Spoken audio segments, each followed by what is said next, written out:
Hello and welcome to another Magic the Gathering draft video. It's Al here with you. This is how to draft MTG. It's new set time. We're looking at my Magic the Gathering Foundations draft guide. The set comes out this weekend for pre-release, and I think it's on Tuesday next week for the Magic the Gathering Arena play. As always, please click like, leave a comment, and click subscribe to support the channel. It's a very easy and free way to do so, and I really appreciate when you do. Also, love to hear your thoughts on the video and the format and what cards you think are going to be good, what you're excited to draft. So please do let me know in the comments below.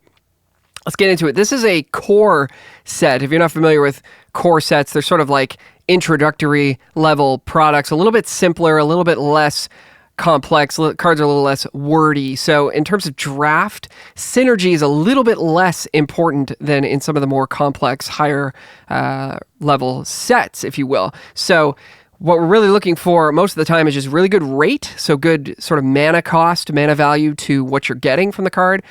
Power level, just cards that are quite a bit stronger than other cards at sort of their face value.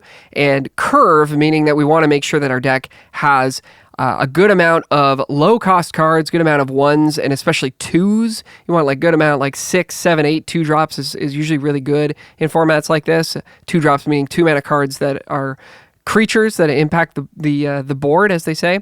And sort of bringing up the rear here is synergy. Not that it's not important, but it's just not as important as another set. So normally in a video like this, I would start with the archetypes and start talking about the synergy because it's such a huge part of the draft format. But in this case, I just want to start with what I think are the top cards. So we're going to start with our early picks for MTG Foundation. So these are the cards you want to spend your first, second, third picks on in the draft for each pack that you see, okay? So these 2 cards, Burst Lightning and Stab, are going to be responsible for killing so many creatures for just 1 mana.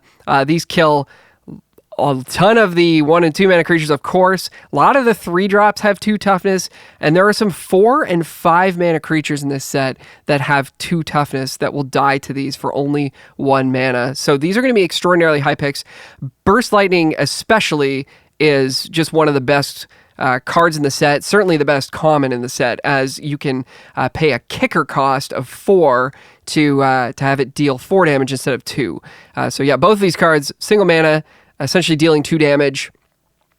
Burst Lightning, you can kick for 4, deals 4 damage instead, and that can go to the opponent's face, so it can actually kind of kill them out of nowhere.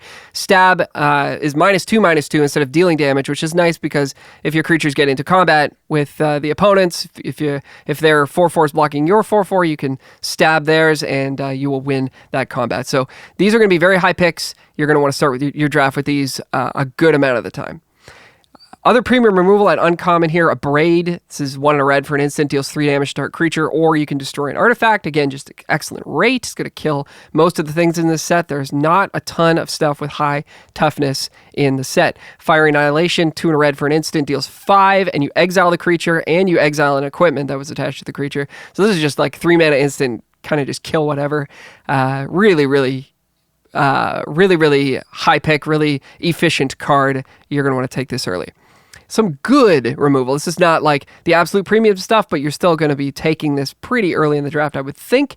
Hero's Downfall, 1 black, instant, destroy creature or planeswalker, and bake into a pie. 2 black, instant, destroy creature, get a food token. Food tokens are artifacts, and you can pay 2 mana and tap them and sacrifice them to gain 3 life. So these cards, because they're double black, make them a little bit harder to play in different color combinations. You're going to want to be heavier black, but they're still just really good, really efficient, deals with anything, so you are going to take them early. Similarly here, Felling Blow, 2 and a green for sorcery, put a +1/+1 counter on target creature you control, then it deals damage to, and a creature an opponent controls is equal to its power. So not as sort of straight up an answer as the ones we've seen before, but this is going to kill most things for you and make your creature bigger. So just again, really good, efficient rate and high power level. And then Banishing Light, 2 and a white for an enchantment. When it enters, you exile a non-land permanent an opponent controls until Banishing Light leaves the battlefield. So 3 mana, deal with anything. It's not an instant speed, which hurts, and it can get blown up by a destroy enchantment effect, and then they'll get their thing back, unless you exiled like a token or something, which is a really nice thing to do with this, if the token is big. So just efficient, deals with whatever. You will take these early, but they're not quite as good as Burst Lightning and Stab, and the other two, Abrade and Fire Annihilation. Okay, so moving on to cards that are just a premium rate. These are not in any particular order. These are just good rate cards. You're going to take these early again, first through fifth pick. You're really happy about taking these. Healer's Hawk, single white for a 1/1 flying lifelink. Sunblessed Healer, 2 mana for a 3/1 with lifelink. You can kick it for another 2 mana. If you do, you return target non-land permanent with mana value 2 or less from your graveyard to the battlefield. So on 2, this is great. Pressures your opponent, gains you life. There's some synergies with that. And then on 4, you get 2 creatures for 4 mana. That's really great. Johnny's Primates, 2 mana for a 2/2. Whenever you gain life, it gets a +1/+1 counter. Again, really good rate. Lots of synergy in this with the other things that white is doing. Helpful Hunter is 2 mana for a 1/1. When it enters, you draw a card.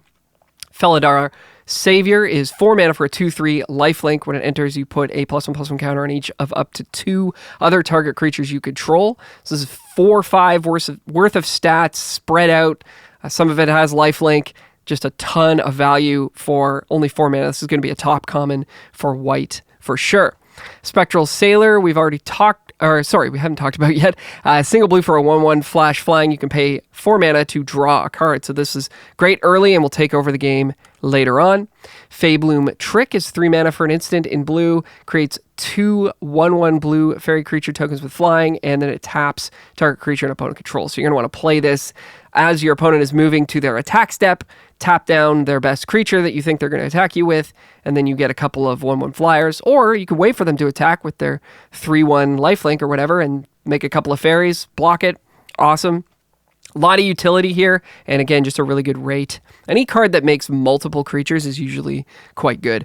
Vampire Nighthawk is 1 black for a 2/3 flying Death Touch lifelink. Just great keywords, great stats, great rate. Wears equipment and +1/+1 counters super well. Just kind of takes over a game by itself. This is going to be one of the best uncommons in the set, is my guess. Heartfire Immolator is 1 in a red for a 2/2 with Prowess. Prowess means whenever you cast a non-creature spell, this creature gets +1/+1 until end of turn, and it can be sacrificed for a red mana to deal damage equal to its power to target creature or planeswalker. So sometimes this will double as a removal spell for you. It's really nice to be able to attack with it and hold up a combat trick or another non-creature spell to buff it in combat. It's really hard to block. Just a great rate. And 2 drops, as we mentioned before, are super premium in any limited set and certainly will be in this one. Dragon Trainers, 3 red for a 1/1. When it enters, you get a 4/4 dragon creature token with flying. So 5/5 stats for 5 mana. Most of it has flying, makes 2 creatures. Just the hallmark of a really good card. Will be annoying when the token gets bounced or exiled with Banishing Light or whatever, but, that's the price you pay sometimes. Still a really good card. Mild-Mannered Librarian is single green for a 1/1. You can pay 4 mana to put 2 +1/+1 counters on it and draw a card. You can only do this 1 time. But this is still just a really good rate, and the fact that you can play it on turn 1 means that it might get to trade for their 3/1 in combat or whatever. It might make their attacks difficult, and then later you get to cash in for a card and get a bigger creature. So it's a really nice little package here. Elvish Regrower is 2 green for a 4/3. When it enters, return target permanent card from your graveyard to your hand. Just, again, really good rate. 4 mana 4/3. You get your best thing back. Overrun 2 and triple green gives creatures you control +3/+3 and trample until end of turn. This is just going to end the game on the spot most of the time when you play it, so I think it's a high pick. And Affectionate Indrik is 6 mana 4/4 in green. When it enters, you may have it fight target creature you don't control. So you get a creature and you get to kill one of their creatures. Just classic resource accumulation and disrupting your opponent.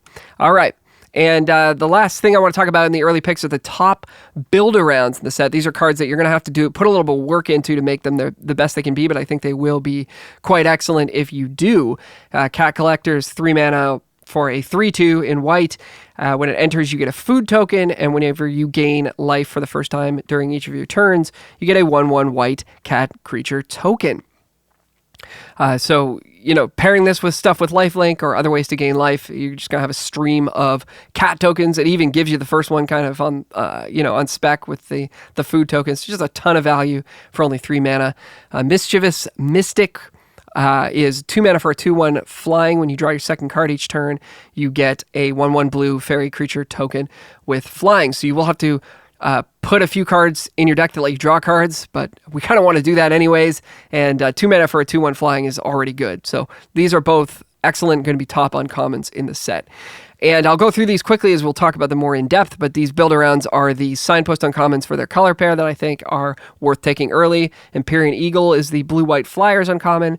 Ruby Daring Tracker is the green-red 4 power or higher uncommon. Fiendish Panda is the white-black Lifegain uncommon. Balmor Battle Mage Captain is the red-blue spells uncommon, and Heroic Reinforcements is the red-white go wide pump your whole team uncommon. These are the ones I think you're going to be happy to first pick. Some of the other ones are not quite as good in the other color pairs, and we're going to get into why right now. So here we are with blue-white flyers, the classic archetype for blue-white in MTG draft, and our signpost uncommon Empyrean Eagle is 1 white blue for a 2/3 flying bird. Other creatures you control with flying get +1/+1. Doesn't really get any simpler than that. Put some creatures in your deck with flying, play these, kill your opponent. We also have a rare. I'm going to shout out some rares where I think that they have some application. Mostly when I do these videos, it's all about commons and uncommons, but because some of the 2-color rares are really sort of made specifically for their archetype, I want to shout them out where I think that they're going to be a pull into that archetype. So Kaikar Zephyr Awakener, 2 white blue for a 3/4 flying. It says whenever you cast a non-creature spell, you get to choose one. You get to create a 1/1 white spirit creature token with flying, which is what you're going to do most of the time. And then sometimes you will want to do the other mode, which is exile another target creature you control, return that card to the battlefield under its owner's control at the beginning of the next end step. So if you have something that says when it comes in, draw a card, like that 2-mana cat, the Helpful Hunter we talked about earlier, maybe you'll want to use this ability. We call this blinking. So you might want to blink that cat, draw an extra card. That's pretty good. This rare will encourage you to play fewer creatures and more non-creature spells. So just sort of keep that in mind. It will change your deck building a little bit. But I think it's probably still worth including anyways as a 4-mana 3/4 flyer with some upside. And then obviously you can really go crazy and build around it if you want to. So, Blue-White Flyers deck wants flyers. Healer's Hawk, we already talked about. Spectral Sailor, these are just 2 of the better cards in the set. Mischievous Mystic, again, this is going to pair really well with the rare we just looked at because you'll want to play some extra spells that draw cards.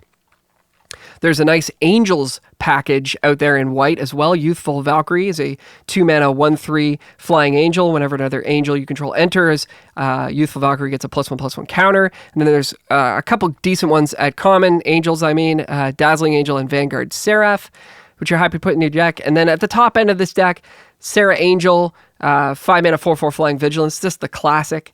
Not a huge priority, these 3 cards that we're looking at here, but you will need something to sort of close out the game. Another one could be Skyship Buccaneer, 3 blue for a 4/3 flying. If you attacked this turn, you get to draw a card when it comes in. Icewind Elementals, 5 mana for a 3/4 flying, and when it enters, you draw a card, then discard a card. Any of these are sort of interchangeable, I think, and they're all, not high picks, but you'll be happy to include a couple of them in your Flyers deck. Other cards this deck's interested in, Faebloom Trick, which we already talked about, one of the better cards in the set. Goldvein Pick is going to be a nice one. Put it on your Healer's Hawk. You got a 2/2 lifelink. So Goldvein Pick is 2 mana for an equipment. Equipped creature gets +1/+1, and whenever it deals combat damage to a player, create a treasure token. Treasures are artifacts that have tap. Sacrifice this, add a mana of any color. And the Goldvein Pick costs 1 to equip. So yeah, you can imagine putting this on your Healer's Hawk or your Mischievous Mystic or whatever, and now you're, dealing extra damage to your opponent and getting extra treasures, which is going to help you cast more spells. So Goldvein Pick's going to be really good in flyers in particular. And Felidar Savior, cards like this that can augment your creatures are going to be really nice. Again, this is the 4 mana 2/3 that puts +1/+1 counters on your guys. Again, making that Healer's Hawk a 2/2 or a 3/3 is going to just be a huge, huge game for this archetype. And a couple of cards that are not good. I don't think you're supposed to take these highly, if at all, but I think this deck could actually use them okay. That's a Stroke of Midnight and Witness Protection. These are both removal spells that leave behind a 1/1 creature. And because all of our creatures are going to have flying for the most part in this deck, we won't care as much about that 1/1 because we're going to be attacking over top of it. So these are not better than the best removal spells, but I think they could have a home here. All right, next archetype is white-black Lifegain. Fiendish Panda is our uncommon. It's 2 white-black for a 3/2. It says whenever you gain life, you put a +1/+1 counter on this creature. And then when this creature dies, return another target non-bear creature card with mana value less than or equal to this creature's power from your graveyard to the battlefield. And then we've got Alenda, Saint of Dusk as a rare. This is 2 white-black for a 4/4. It's got lifelink and hexproof from instants, and it says as long as your life total is greater than your starting life total, it gets +1/+1 and has menace. It gets an additional +5/+5 if you have 10 or more life than your starting life total, which is not going to come up very much. But even just a 4/4 lifelink for 4 with some protection from instants is really nice. So this deck cares about gaining life, obviously. And I guess to a lesser extent, grinding and going into the long game because the panda, when it dies, gets things back for you. So we want cards that trigger when we gain life. A Johnny's Pridemate, Cat Collector we already talked about, and Vanguard Seraph is 4 mana 3/3 Flying Angel. When you gain life for the first time each turn, you surveil 1. We want cards that trigger to gain us life repeatedly in different ways. So Dazzling Angel of 3 mana 2/3 Flying. When another creature enters under your control, you gain 1 life. And Vengeful Blood Witch, 1 and a black for a 1/1. When another creature dies under your control, each opponent loses 1 life and you gain 1 life. So just things that can sort of give us little life gain triggers here and there to pump up all our stuff. And then, of course, creatures with lifelink. Healer's Hawk, Felidar Savior, Vampire Nighthawk, and Sun Blessed Healer being some of the best ones. All right, next is red-white, go wide, aggro. Our uncommon is Heroic Reinforcements. This is 2 red-white for a sorcery. It makes 2 1/1 white soldier creature tokens, and then until end of turn, creatures you control get +1/+1 and gain haste. This card was in a set called M19 many, many moons ago, and it was just absolutely amazing in that set, and I think it's going to be very good here as well. Our rare is Swiftblade Vindicator. This is red-white for a 1/1 double strike vigilance tramples. Lots of nice keywords here. Nice aggressive card, comes down early. If you can put +1/+1 counter on it or an equipment on it somehow, it just kind of goes nuts. So this deck is all about making a ton of creatures. That's why we call it go wide, and then pumping them all up and attacking your opponent. It's all in good red-white fun. So we want cards that make multiple creatures, which, as we've already mentioned, are generally powerful to begin with. So stuff like Resolute Reinforcements, 2 mana 1/1 that makes another 1/1. Prideful Parents, the 3 mana 2/2 that makes a 1/1. And Goblin Surprise says 2 and a red for an instant. You can either make 2 1/1 goblins, or you can give creatures you control +2/+0 until end of turn. And it's at instant speed, so you can attack with 5 things, and they only block 2 of them, and then all of a sudden you're dealing 6 extra damage to them. Maybe that's enough to kill them. So this kind of plays double duty in this archetype. Then we want cards that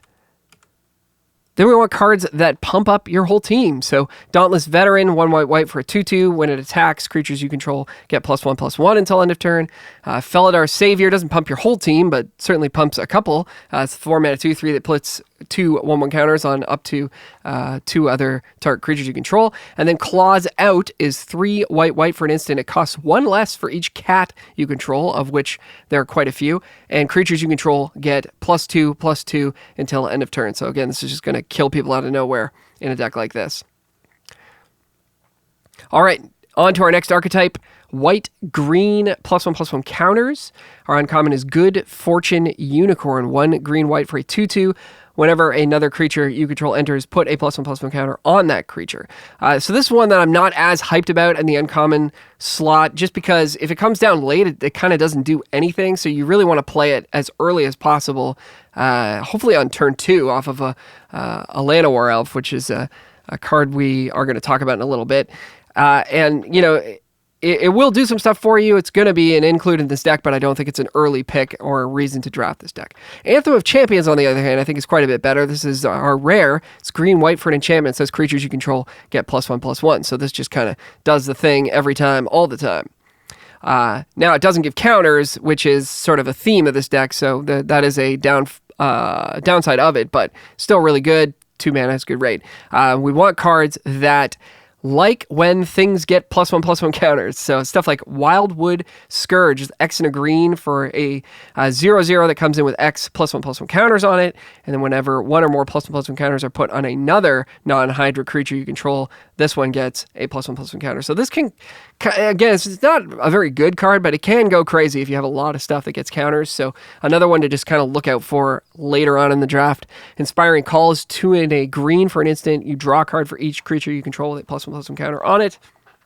And those creatures gain indestructible until end of turn. Another one that's not amazing, but does sort of fit the bill. So these 2 cards, you know, maybe you'll get to pick them up late in the draft if people aren't in this deck, and they will be pretty good in the deck. Inspiring Paladin is 2 and a white for a 3/3. It has first strike dealing during your turn, and during your turn, creatures you control with +1/+1 counters on them have first strike. This is one I'm actually more interested in than the 2 uncommons we just mentioned, just to sort of put that in perspective, because this is just a good rate. It's always going to have first strike itself when it's attacking, and first strike is a really nasty ability to be giving to other creatures as well. So really good one there. Felidar Savior, here it is again, 2/3 for 4 that puts counters on stuff. Felling Blow, we talked about this one as well. This is the 3 mana sorcery that puts a counter on a creature, and then that creature punches another creature. And then Mild-Mannered Librarian. So cards like this one that can gain 1/1 counters on their own are also quite nice, so don't overlook these. This is the 1 mana 1/1 that can get 2 counters and draw you a card for 4 mana. And that's that for green-white. Not an archetype I'm super hyped about, but I think it'll be fine if you have enough just solid cards. Now that we've looked at all the white decks, I do want to talk about kind of the secret archetype or whatever, the white cats archetype. So there are quite a few cats and reasons to play cats in white. One of the best ones is the rare, the Arabo the First Fang. This is 3 mana for a 2/2. Makes a 1/1 cat when it comes in, and it says other cats you control get +1/+1. So you're always playing this, regardless of how many cats you have, because it's 2 2/2s for 3 mana, which is great. But of course, it's going to soup up everything else. And Claws Out that we talked about, this will cost like 3 or even 2 mana a lot of the time if you've got a bunch of cats, which just makes it super dangerous. And there are a lot of good cats at common. A lot of them we've already looked at. Obviously, ones that make multiple cats are the best. So Prideful Parent, the 3 mana 2/2 makes a 1/1. But also just stuff you're already going to be putting in your deck. Johnny's Pridemate, Helpful Hunter, Felidar Savior. So there's a really nice package of cats in this set at common and uncommon, and the rare is going to go off like crazy with these. So just be on the lookout for those synergies. There's even one in green, Wary Thespian, and of course Cat Collector, the build-around that makes a bunch of tokens. So there's just a lot of ways to play in this space. All right. Next archetype is Blue-Black Threshold Control. The uncommon is Dreadwing Scavenger, 1 blue-black for a 2/2 with flying. When it enters or attacks, draw a card, then discard a card. So you're going to be getting to do that every turn pretty well, which is really powerful. And it's got an ability called Threshold. Threshold means you've got 7 or more cards in your graveyard. Doesn't matter what kind of card they are, as long as they're in your graveyard, they count. It says this creature gets +1/+1 and has Death Touch, as long as there are 7 or more cards in your graveyard. So pretty good early as a 3 mana 2/2 flyer that just starts filling up your graveyard if you want. I guess you don't get to choose. It always starts doing that, and filtering your hand, so you can be discarding lands that you don't need or whatever, or digging for lands that you do need, and then later on it gets a little bit bigger and harder to deal with in combat. So love this card. Cephalid, and sorry, I should mention this was not on my list. I don't think of the super early picks. just, yeah, I said I love this card because I think it's cool, but I don't think it's quite as powerful as the ones that I did mention in the early picks area of the video. Okay, so what are we looking for? We're looking for ways to fill up our graveyard really quickly so we can get Threshold going in this blue-black deck. So cards like Cephalid Inkmage and Billowing Shriek Mass that either Surveil 3 or Mill 3 when they come in, and then they have bonuses when you hit Threshold. Really good. Rune Sealed Wall, so 3 mana 0/6 just blocks for you for days, and then it can tap every turn and Surveil 1. So this, again, will quickly get your graveyard full. You're just going to want to just dump stuff in. You're not even really going to keep it on top too much with the Surveil, I don't think, because you're just going to want to get to Threshold as quickly as possible. Other cards that just have the draw card, discard a card effect on them. This is called looting in the Magic lingo. Strict Lookout being a 2 mana 1/2 flyer. You can pay 2 mana and tap it to draw a card, discard a card. And it's also got Vigilance, so it's attacking for you as well, and then you get to loot if you want.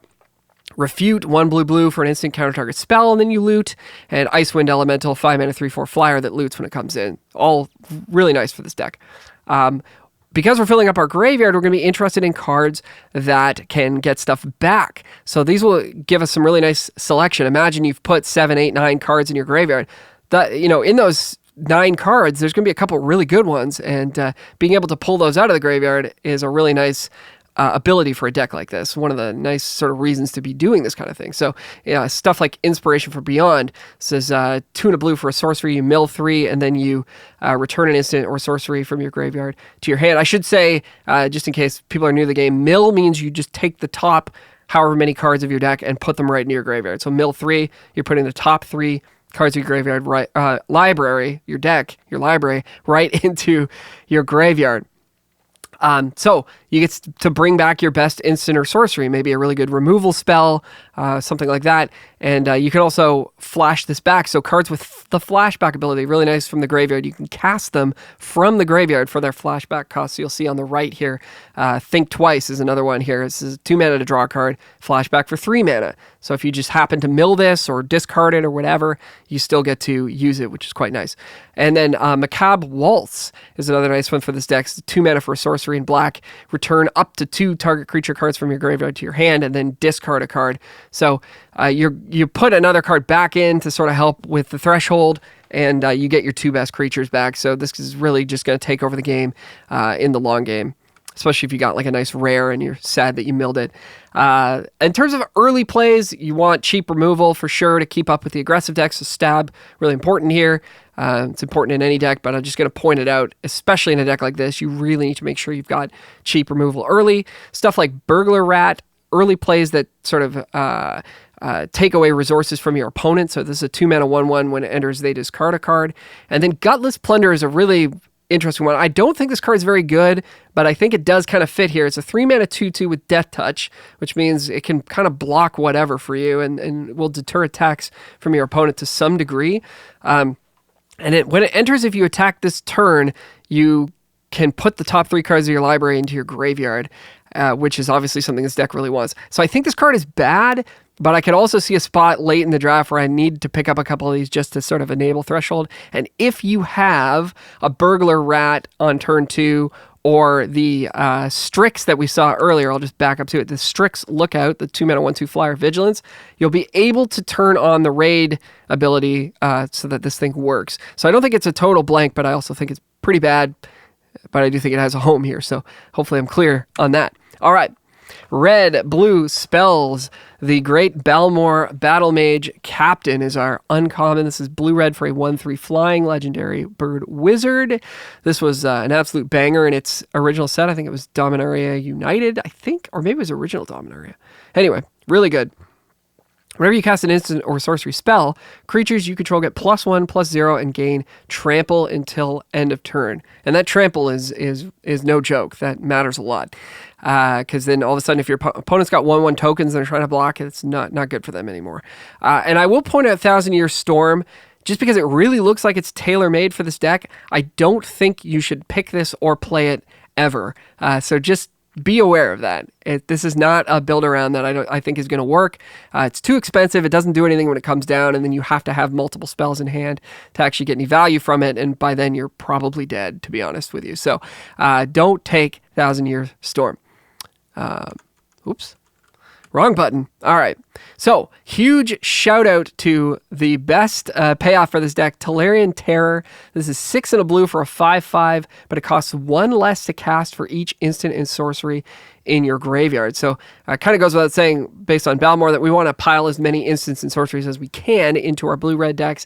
And this was another card that in its original set, which was Dominaria United, it was not that hard to get 4 or 5 instants and sorceries into your graveyard, and then all of a sudden this costs 2 mana, and it's just an absolute beating. It's also got Ward 2, which means whenever an opponent targets it with a spell or ability, they have to pay an extra 2 in order to do so. So hard to kill, hard to attack through, it hits really hard. This is the card that you really, really want in a blue-red spells deck. Also pretty good in blue-black, because you'll have a bunch of spells there as well. Cards that trigger when you cast spells. These are things that you're going to want. Firebrand Archer, Crackling Cyclops, Fire Spitter Whelp. They either do damage or they get bigger. Heartfire, cards with Prowess. Right, so the Prowess ability, they get bigger when you cast non-creature spells. So Heartfire Immolator that we talked about, the 2-mana 2/2 Prowess, can sacrifice, deal damage. Light Shell Duo, 4-mana 3/4 Prowess, surveils 2 when it comes in, which is nice. And a Mentalist Adept is not as really exciting as these other two, but can play a role. It's 2-mana 2/1 with Flash and Prowess. And then we want cheap spells that draw cards, because otherwise you're just going to run out of stuff to do, and nobody likes that. So Fleeting Distraction, single blue, draw a card, and a creature gets -1/-0. Think twice, draw a card, you can flash it back again, draw another card. So this one gives you 2 spells triggers, which is quite nice.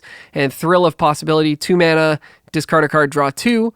Just gives you a trigger. Maybe you get rid of a land you don't need and keep the party going. So I like blue-red quite a bit. I think it's going to be a cool deck. Also cards, spells, instants, sorceries. Let me back that up. You're also looking for instants and sorceries that make creatures, okay? Because you're going to be playing fewer creatures in a deck like this to have enough spells, meaning instants and sorceries, to trigger all your stuff. You're going to want instants and sorceries that make creatures, because then they're doing double duty for you. So Feybloom Trick, 3 mana, make 2 fairies and tap something. Goblin Surprise, make 2 goblins or pump up your team for 3 mana. Going to be nice includes for this deck. Okay, on to blue-green ramp.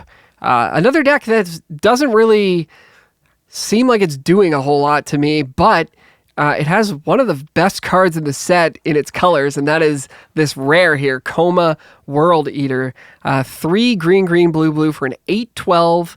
Can't be countered. It's got Trample and Ward 4, so it's like never going to die. And when it deals combat damage to a player, which it always will because it has Trample, you get 4 3/3 blue serpent creature tokens. So this card is just probably the best card in the set, and is just absolutely bonkers. And this is the reason that you're going to want to draft blue-green. Tatiova, one of my favorites, honestly, an old favorite of mine, but not as really as good or worthwhile. Still decent, though. You're going to play it every time, but not a high pick. It's 3 green-blue for a 3/3, and whenever a land you control enters, you gain a life and draw a card. So really, you're going to be here for the rare, but Tatiova is a nice bonus as well. So we want to ramp, which means get extra lands into play, get extra mana sources into play, get up to that magic number 7 so we can cast our Coma. So Grow from the Ashes is probably going to be the best way to do this. This is 2 and a green for a sorcery. You search for a basic land and put it onto the battlefield. But if you kick it for an extra 2 mana, you get a second basic land onto the battlefield. They come in untapped, and because this can get 2 for you, it can even get you like 2 off colors. So if you're playing like a double black card or something in your deck, you can actually make that happen with Grow from the Ashes. It's slow. It's not super exciting. It's not sort of super powerful. You got to be aware that, aggro decks are going to be running you over. But I think this is the kind of deck that later in the format is going to be a little bit more desirable once the aggro decks are harder to draft. People have figured it out. They're more contested at the table, and you just want to be sort of picking rares and trying to jam them all into your deck. Grow from the Ashes is going to let you do that. Llanowar Elves is a single red for a 1/1, taps for a green. This one is not as desirable here, but it's still quite powerful. Gets you from 1 mana to 3 mana. Gets you, everything a turn early if you have the right sort of draw.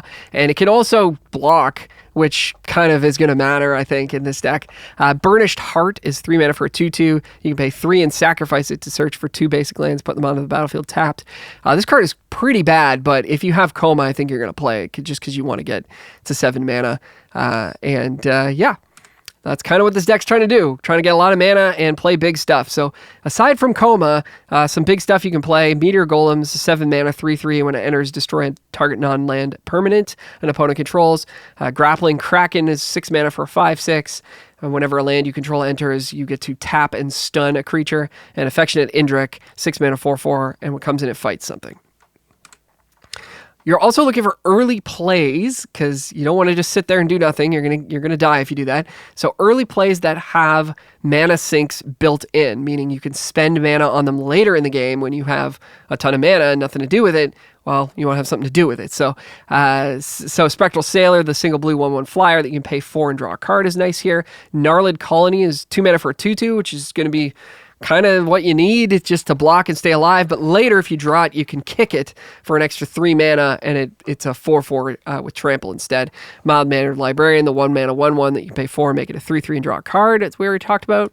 And then some rares. Again, you're probably going to be here for the rares more than the commons and uncommons. So make sure you've got really gross, busted stuff to do here. So Sire of 7 Deaths, 7 mana, 7/7, you win the game. Curator of Destiny, 6 mana, 5/5 flying, can't be countered. You get a bunch of cards. Rise of the Dark Realms might be pretty good here too. It's 9 mana. You just get everything from all graveyards into play under your control. So just looking for really crazy effects like these to make this deck work. Okay. And the secret sort of blue sauce in the format is the draw 2 mechanic. So Mischievous Mystic, when you draw your second card, you get a 1/1 token with flying. Erudite Wizard, 3 mana 2/3, gets bigger when you draw your second card in a turn. Homunculus Horde, 4 mana 2/2. When you draw your second card, you get a copy of it, and then you're copying 2, and then you're copying 4. It just gets crazy. So those are nice build-arounds, and you're looking for cards that allow you to draw a second card in a turn, ideally repeatedly. So Spectral Sailor, Strix Lookout, both can do that, or just cheap spells, Fleeting Distraction, Thrill of Possibility, Think Twice. These types of things are going to be a really nice package for the blue decks if you can get those build-around payoff cards. Our next archetype is Black Red Raid. Perforating Artist is the uncommon. 3 mana for a 3/2 Death Touch. It has Raid. Raid just means if you've attacked. At the beginning of your end step, if you attack this turn, each opponent loses 3 life unless they sacrifice a non-land permanent of their choice or discard a card. So not a great rate, but definitely decent in an aggressive deck, and then sort of puts them under pressure almost right away. Pretty solid one here. And then the rare I actually like quite a bit. Alicia, Who Laughs at Fate, 3 mana for a 2/2 first strike. When it attacks, it gets a +1/+1 counter on it. So just a 3/3 first strike attacking is quite powerful. And then Raid at the beginning of your end step. If you attack this turn, return target creature card with mana value less than or equal to Alicia's power from your graveyard to the battlefield. So you can imagine playing a Burglar Rat on turn 2, attacking with it, they just block it, or maybe it trades for something or whatever.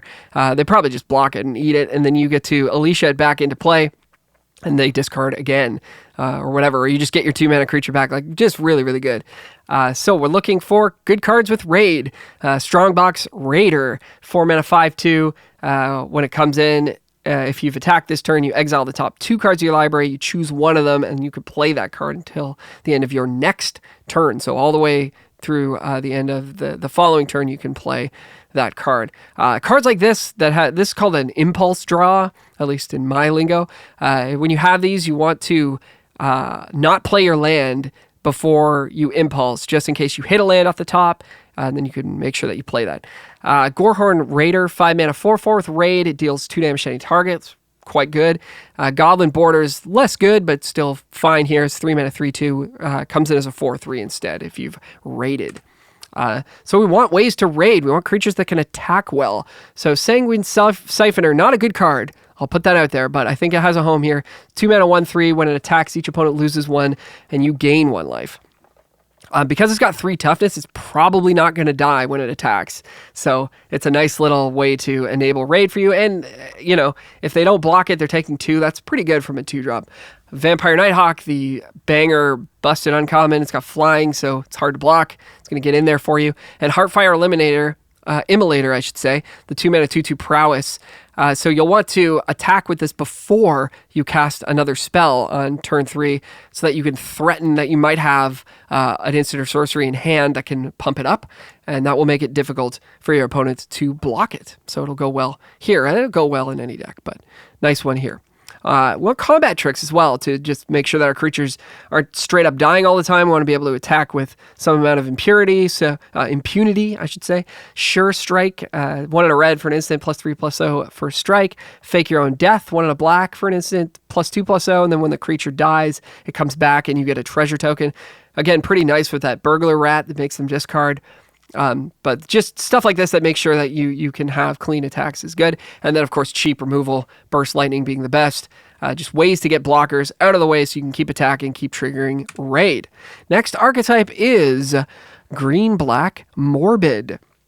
It's all about creatures dying. Wardens of the Cycle is our uncommon. 1 black, green for an elf. Warlock, and it has Morbid. At the beginning of your end step, if a creature died this turn, you choose 1. You gain 2 life, or you draw a card and lose a life, which is what you're going to be doing most of the time. So you want to make sure that creatures are dying on your turn, which is actually kind of hard to do, because your opponent's going to know that you're trying to do this, and they're going to try to make it not happen for you. But there's some nice payoffs. Tragic Banshee is 5 mana for a 5/3.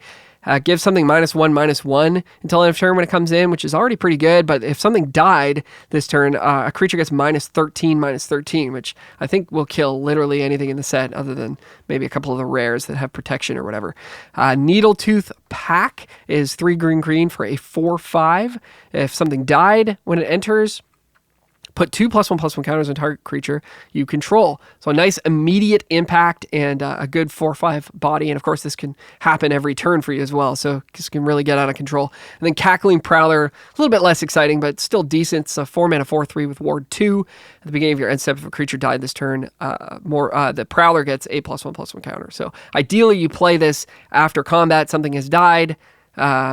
And it's a 5/4. That's kind of the play pattern in this deck. You attack in, you hope that they block, and you trade, and then you play something with a Morbid ability. Because you're not all the time going to have mana to like cast a removal spell and then get to do this. So this is kind of the awkwardness of Morbid. But there are some ways to sacrifice your own creatures for value at a cheap cost. So, Ravenous Amulets, 2 mana artifact, you can pay 1 and tap it, sacrifice a creature and draw a card, and then it has some text that doesn't really matter, but it can deal them damage later. Eaten Alive is a single black to exile a creature or planeswalker, and you can either pay an extra 4 or sacrifice a creature to pay its additional cost. So pretty cheap. This is 1 mana, gets to kill something. Sacrifice your Burglar Rat that's already made them discard, kill their best thing, and then maybe you get a Morbid payoff on top of that. And Vampire Gourmand, this is a really interesting card. This is 2 mana for a 2/2, and when it attacks, you may sacrifice another creature. If you do, you draw a card, and the Gourmand can't be blocked this turn. So you're kind of always going to get to keep doing this unless they want to spend a removal spell on it.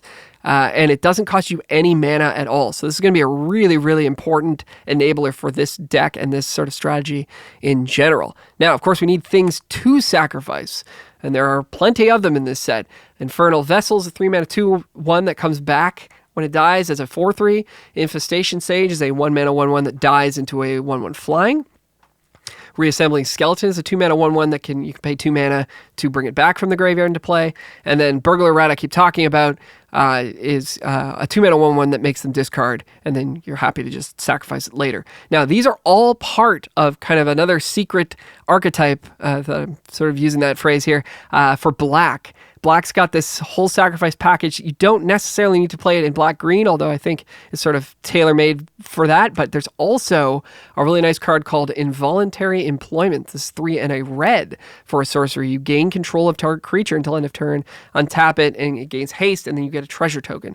So you can steal your opponent's awesome card, attack them with it, and then sacrifice it to something.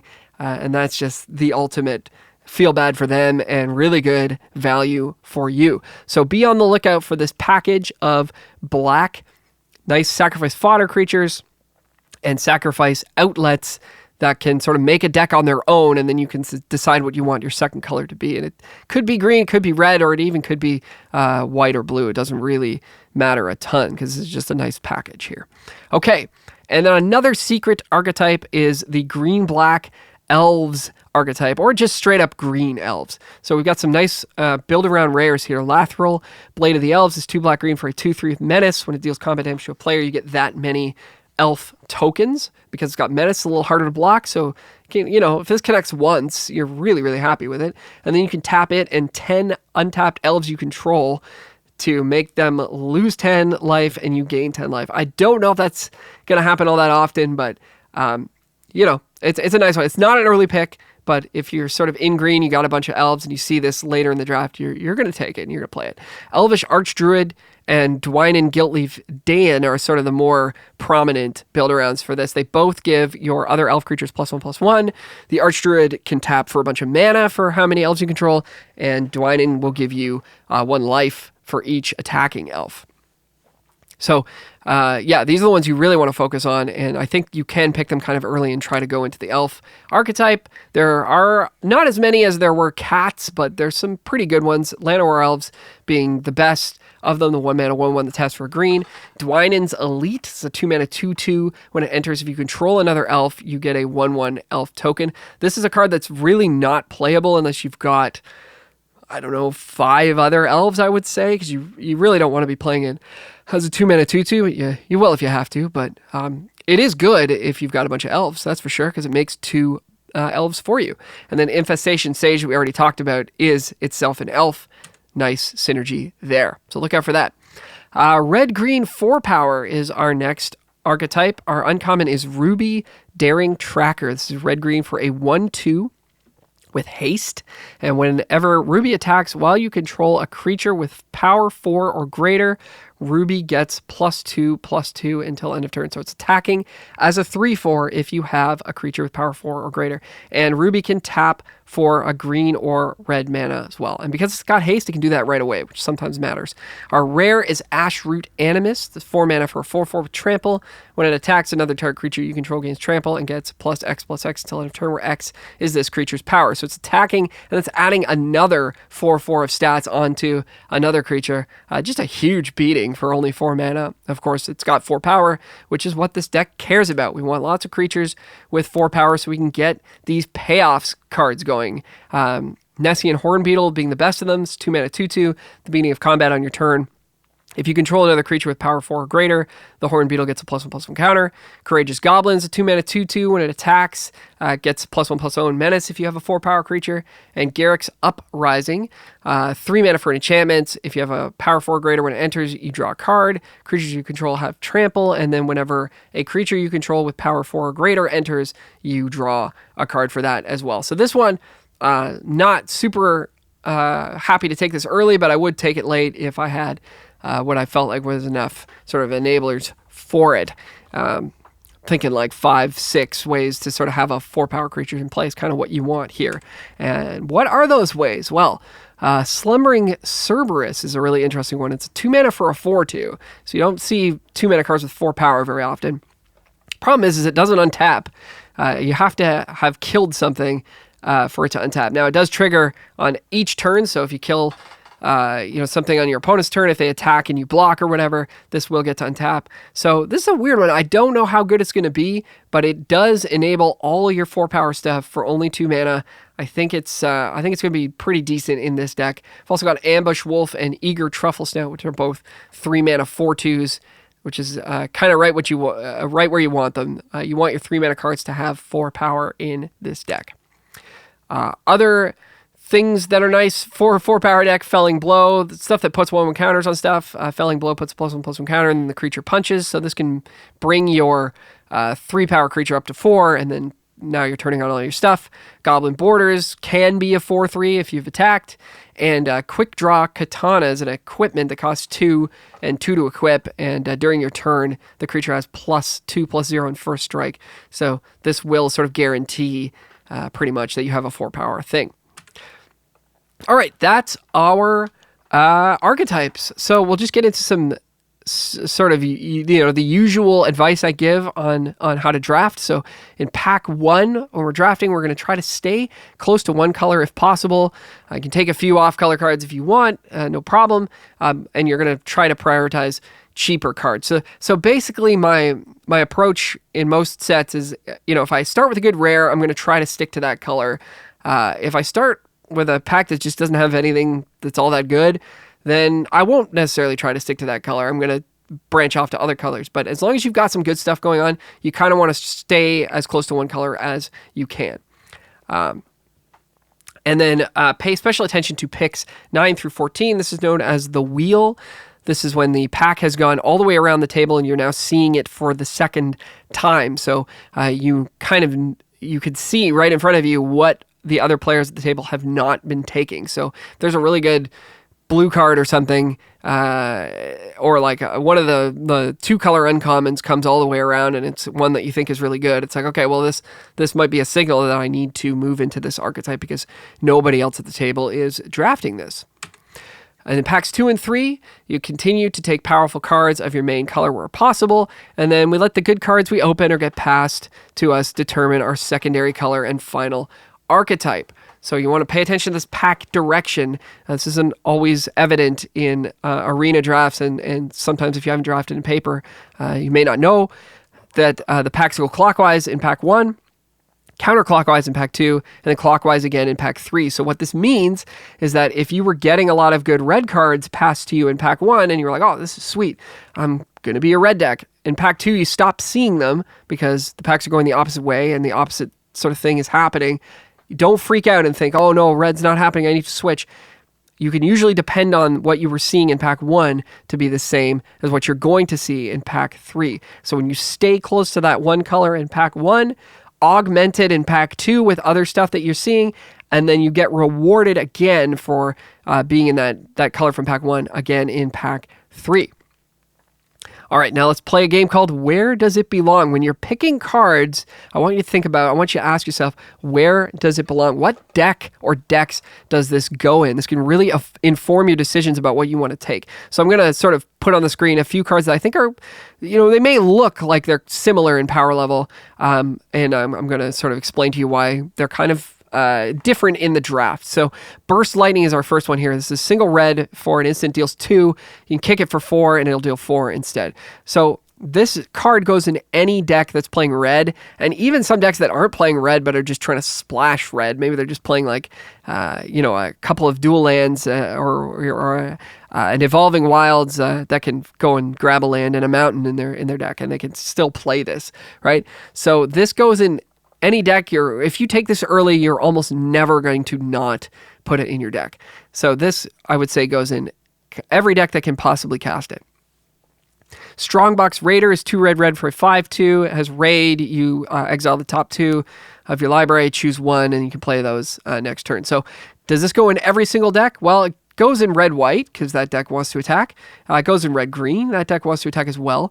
It goes in red-black, certainly. That's the Raid deck. But red-blue, a little bit less so, right? The red-blue might be a little bit more controlling. It might have creatures kind of just sitting around not attacking, but they're pinging the opponent when you cast spells. So this isn't always going to fit in red-blue.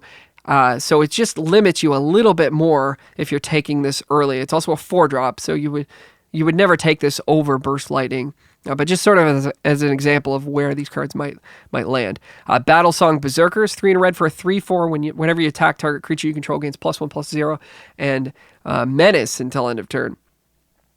So again, like a really strong text box here, but is it going to fit in every single deck? Well, it's going to fit in red-white for sure, red-black for sure. Those decks want to attack. Red-blue, I mean, you're going to play it, but it's not going to be at its best, and you may not have multiple creatures that can attack. And in red-green, you really want stuff that has 4 power, and this doesn't.